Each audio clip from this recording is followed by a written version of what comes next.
नमस्कार, आप सभी का स्वागत है आपके अपने YouTube चैनल CGG की यादों में। तो इस वीडियो में हम भारत का इतिहास का महत्वपूर्ण 20 प्रश्न कवर करने वाले हैं जो कि एग्ज़ाम के लिए बहुत ही इम्पोर्टेंट है। ठीक है, तो बिना देरी के वीडियो में आगे बढ़ते हैं।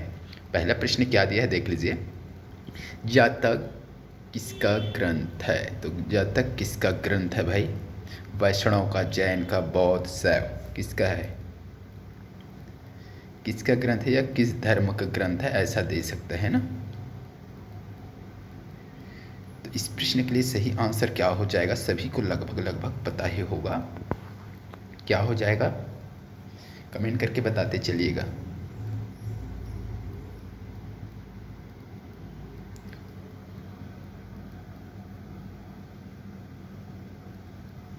सही आंसर की अगर बात करें तो ऑप्शन सी हो जाएगा, बौद्ध का। जातक बौद्ध का ग्रंथ है। ठीक है, चलिए नेक्स्ट क्वेश्चन देखेंगे।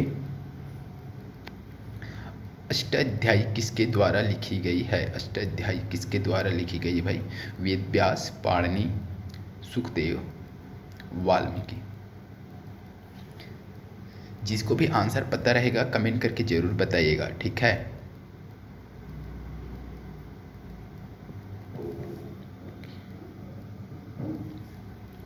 इस प्रश्न के लिए सही आंसर हो जाएगा पाणिनि। ठीक है, अष्टाध्यायी पाणिनि द्वारा लिखी गई है।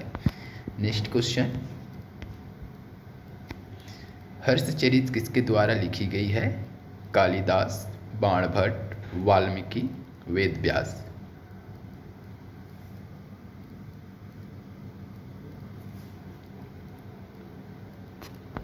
तो इसका सही आंसर हो जाएगा दोस्तों बाणभट्ट। ठीक है, हर्षचरित किसकी रचना है? बाणभट्ट की रचना है। नेक्स्ट क्वेश्चन देखेंगे। यात्री इब्न बतूता कहाँ से आया था? ये इम्पोर्टेंट प्रश्न है, इसको पूछता है बार बार, है ना। मोरक्को, फारस, तुर्की, मध्य एशिया।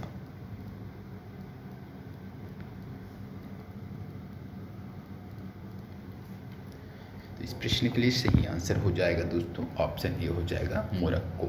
इब्न बतूता कहाँ से आया था भाई? मोरक्को से। चलिए नेक्स्ट क्वेश्चन देखेंगे।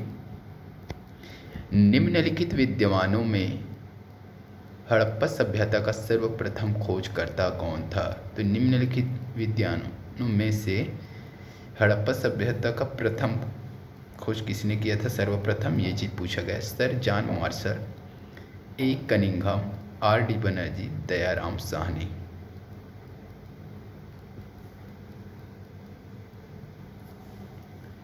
इसका सही आंसर क्या हो जाएगा? ऑप्शन डी हो जाएगा, याद रखिएगा, दयाराम साहनी हो जाएगा। ठीक है, नेक्स्ट क्वेश्चन देखेंगे। प्लिनी की पुस्तक का नाम है? प्लिनी की पुस्तक कौन सा है भाई? Histories, Naturalis, Historia, Geographia, geography.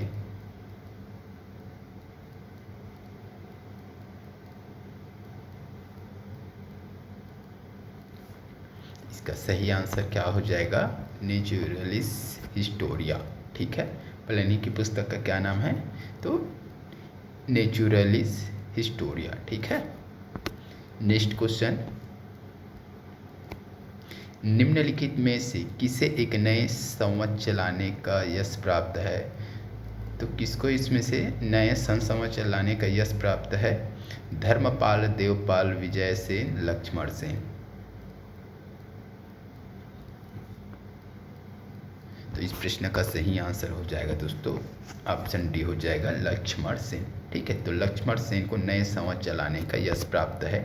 Next question, प्रागैतिहासिक का अंत एवं इतिहास का आरंभ तब माना जाता है जब। ठीक है, तो प्रागैतिहासिक का अंत होता है, फिर इतिहास का आरंभ होता है। तो इसका आरंभ कब माना जाता है? मानव से चलना सीखा। ठीक है, मानव ने चलना सीखा, मानव ने एक दूसरे से बातचीत करना सीखा, मानव ने लिखना सीखा, मानव ने घर बनाकर रहना सीखा। कब से माना जाता है ये चीज़ पूछा गया है, इतिहास। प्राग इतिहास के अंत कब एवं इतिहास का आरंभ कब माना जाता है? तो इस प्रश्न के लिए सही आंसर हो जाएगा, मानव ने लिखना सीखा, यानी कि ऑप्शन सी हो जाएगा। ठीक है, प्रागैतिहासिक का अंत कब हो जाता है? जब मानव लिखना शुरू कर देते हैं तो उस प्रागैतिहासिक का अंत है, ऐसा माना जा रहा है। और इतिहास का आरंभ हो जाता है, ये माना गया है, मानव ने लिखना जब शुरू किया तब से। ठीक है, चलिए नेक्स्ट क्वेश्चन देखेंगे। इतिहास विगत की राजनीति है, यह किसका कथन है? तो इतिहास विगत की राजनीति है, ये किसी का कथन है, तो किसका कथन है उसी को पूछा गया है। स्टब्स, कार्यालय, कार्लायल, सीले, ट्रेवेलियन, क्या होगा सही आंसर बताइएगा।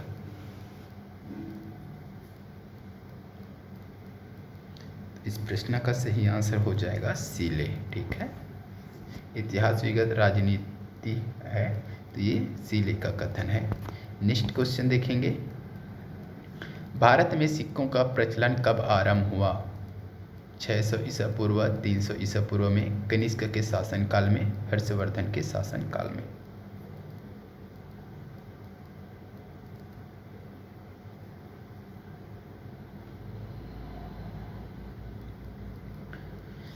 जिसको भी पता है जल्दी से कमेंट में आंसर बताइए। ये 10 क्वेश्चन कंप्लीट हो गया है।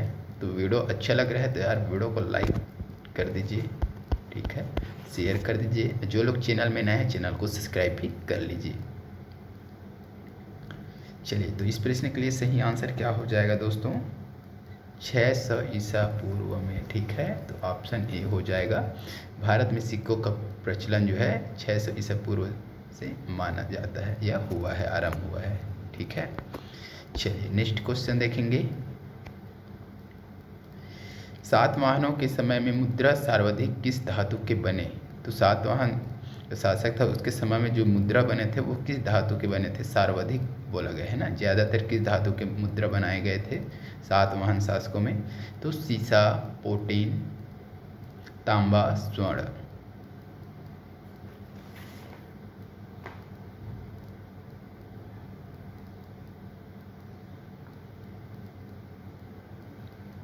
इसका सही आंसर क्या हो जाएगा? ऑप्शन ए हो जाएगा। ठीक है, सीसा हो जाएगा। मुद्रा है ना। चलिए नेक्स्ट क्वेश्चन देखेंगे। निम्नलिखित में से किसने बड़े पैमाने पर स्वर्ण मुद्राएं चलाई थी? ग्रीक वासियों ने, मौर्यों ने, कुषाण शासकों ने, शुंगों ने। तो ये 4 दिया है। ठीक है, तो किसके द्वारा स्वर्ण मुद्राएं चलाई गई थी बड़े पैमाने पर ना, मतलब ज़्यादा संख्या में? क्या होगा इस प्रश्न के लिए बताइए। कुषाण शासकों द्वारा। ठीक है, कुषाण शासकों द्वारा बड़े पैमाने पर स्वर्ण मुद्राएं चलाई गई थी। ठीक है,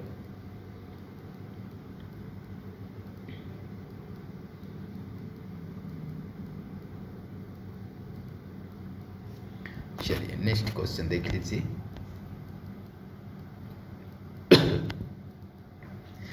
भीमबेटका किसके लिए प्रसिद्ध है? बताइए भाई, किसके लिए प्रसिद्ध है? गुफाओं के शैलचित्र, खनिज, बौद्ध प्रतिमाएं, सोन नदी का उद्गम स्थल। क्यों प्रसिद्ध है?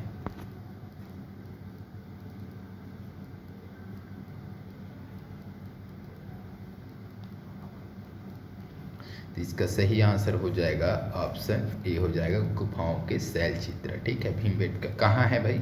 ये मध्य प्रदेश में है। ठीक है, रायसेन जिला के अंतर्गत आता है भीमबेटका। ठीक है, तो ये गुफाओं के शैल चित्र के लिए प्रसिद्ध है। नेक्स्ट क्वेश्चन देखेंगे। प्राचीन काल में भारत के लोग बर्मा को किस नाम से जानते थे? तो प्राचीन काल में भारत के लोग जो है बर्मा था उसको किस नाम से जानते हैं? स्वर्ण भूमि, स्वर्ण द्वीप, यवद्वीप, प्रलय मंडल। क्या होगा सही आंसर बताइएगा। तो इस प्रश्न के लिए सही आंसर स्वर्ण भूमि हो जाएगा, ऑप्शन ए हो जाएगा। ठीक है, चलिए नेक्स्ट क्वेश्चन देख लीजिए। अंकोर वाट कहाँ स्थित है? ये इम्पोर्टेंट है भाई। अंकोर वाट IMP प्रश्न कर लीजिए, ठीक है। अंकोर वाट कहाँ स्थित है? Vietnam, Tibet, Indonesia, Cambodia.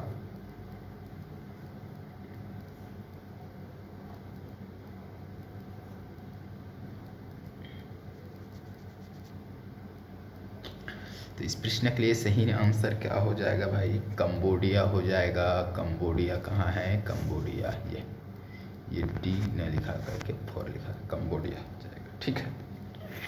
तो अंकोर वाट कहाँ स्थित है? कंबोडिया में। ये दुनिया का सबसे बड़ा एक मंदिर परिसर है, ठीक है। ये दुनिया का ना सबसे बड़ा क्या है? मंदिर परिसर है। ये क्षेत्रफल इसका कितना है भाई? तो लगभग क्षेत्रफल इसका सुना कहा जाए तो 402 एकड़, ठीक है। 402 एकड़ में फैला हुआ है ये मंदिर परिसर जो है, ठीक है। इसी का पुराना नाम अगर पूछे, अंकोर वाट का पुराना नाम तो यशोधरपुर था, ठीक है। याद रखना है, यशोधरपुर, ठीक है। चलिए नेक्स्ट क्वेश्चन देख लेते हैं। चचनामा सिंध का इतिहास और मूल रूप में किस भाषा में लिखा गया है? तो चचनामा सिंध का इतिहास है और मूल रूप में किस भाषा में लिखा गया है? तो ये चचनामा क्या है भाई? सिंध का इतिहास है और मूल भाषा में किस रूप में लिखा गया था इसको? फारसी, अरबी, हिब्रू, संस्कृत। तो इस प्रश्न के लिए सही आंसर हो जाएगा ऑप्शन बी हो जाएगा, अरबी, ठीक है। क्या हो जाएगा? बी हो जाएगा, अरबी, बी अरबी। चलिए नेक्स्ट क्वेश्चन देखेंगे।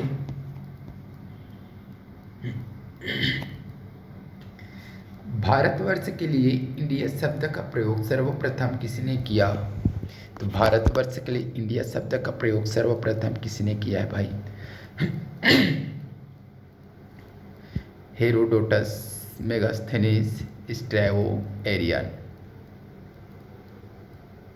चलिए तो लास्ट क्वेश्चन की ओर आ चुके हैं। जल्दी जल्दी कमेंट करके आंसर बताइए इसका भाई। तो हेरोडोटस हो जाएगा, ऑप्शन ए हो जाएगा, ठीक है ना। ऑप्शन ए हो जाएगा हेरोडोटस।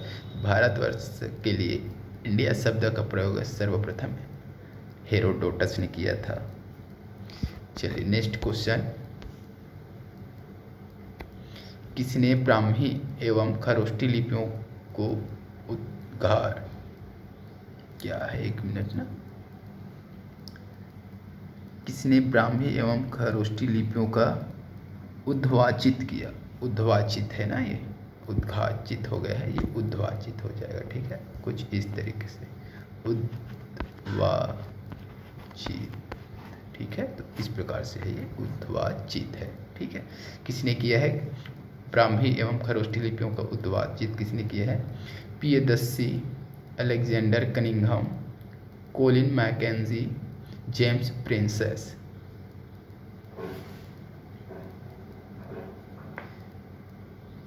क्या होगा भाई?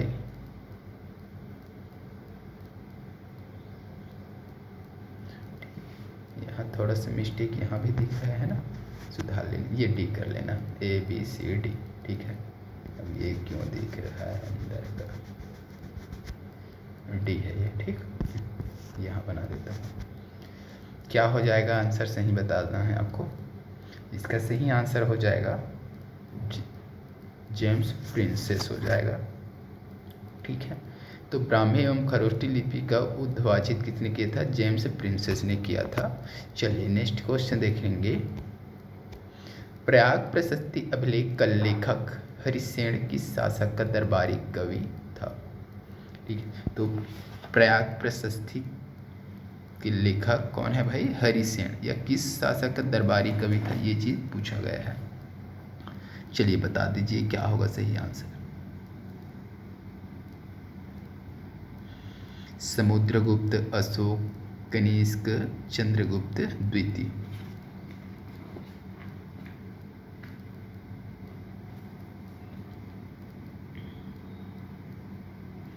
क्या हो जाएगा? समुद्रगुप्त गुप्त, है ना। इस प्रश्न के लिए सही आंसर हो जाएगा ऑप्शन ए हो जाएगा समुद्रगुप्त, ठीक है।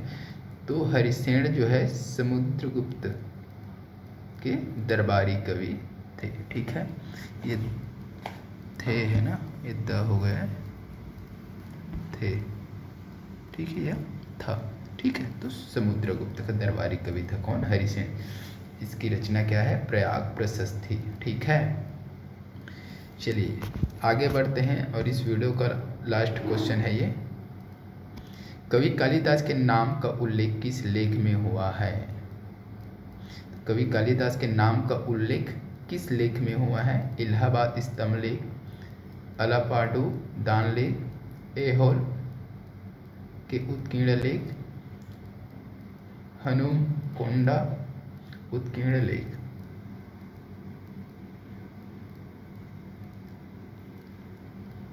तो इसका सही आंसर क्या हो जाएगा?